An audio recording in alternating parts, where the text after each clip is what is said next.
Nah, beberapa contoh attack di RSA adalah yang pertama factorization, kemudian chosen ciphertext, encryption exponent, decryption exponent, plaintext, modulus, dan implementation. Nah, factorization ini berarti tingkat kesulitannya memilih sebuah bilangan n yang besar yang merupakan perkalian dari prima key dan prima p yang sedemikian besarnya sehingga sulit untuk difaktorkan. Nah, kalau kecil, n-nya kecil, maka otomatis lebih mudah untuk dipecahkan.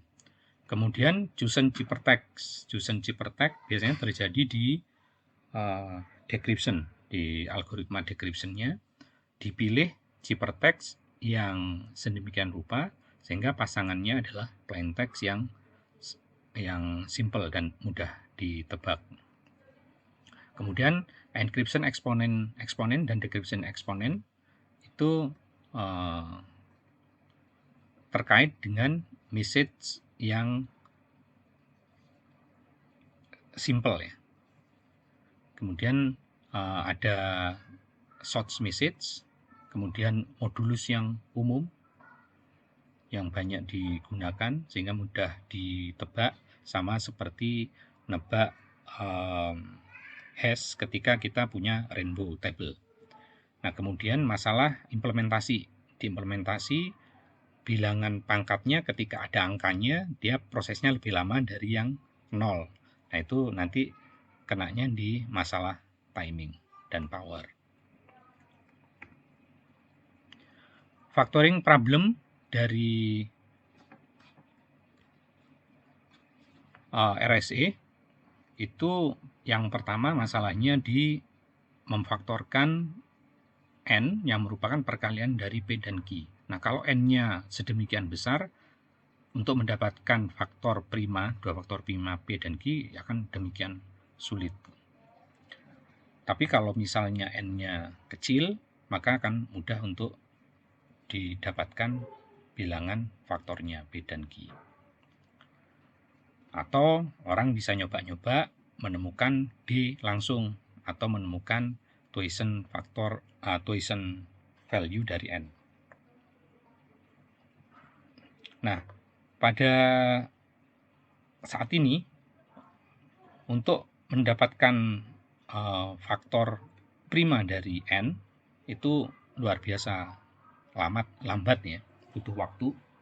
Nah, kalau hanya 200 desimal digit masih bisa, tapi di atas itu 1024 bit sampai 2048 bit ini belum ada metode yang efisien untuk mendapatkan faktor prima dari n.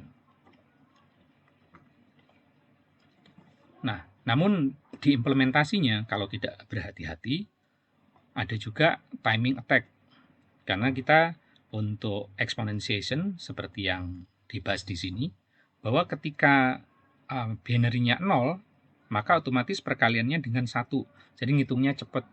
Tapi ketika dengan ada angkanya maka dia hitung, jadi prosesnya lebih lambat. Nah, pola ini itu bisa mendapatkan bilangan pangkatnya nanti. Itu dicari ciphertext. Jadi dikasih masukan ciphertext, kemudian private key-nya kan yang tahu hanya dia, yang tahu hanya si owner. Tapi dengan attack timing kita bisa tahu bahwa binary-nya sebetulnya berapa si D itu. Nah, ini untuk countermeasure-nya biasanya dalam algoritma itu mau 0 mau ada angkanya itu dibikin perhitungannya sama. Jadi untuk 0 dipasangin delay sehingga bisa aman terhadap timing attack. Nah, attack yang lain yang banyak terhadap RSA adalah chosen ciphertext attack atau CCA. Jadi attacker itu memilih ciphertext untuk mendapatkan plaintext yang untuk dapat pasangan decrypt-nya.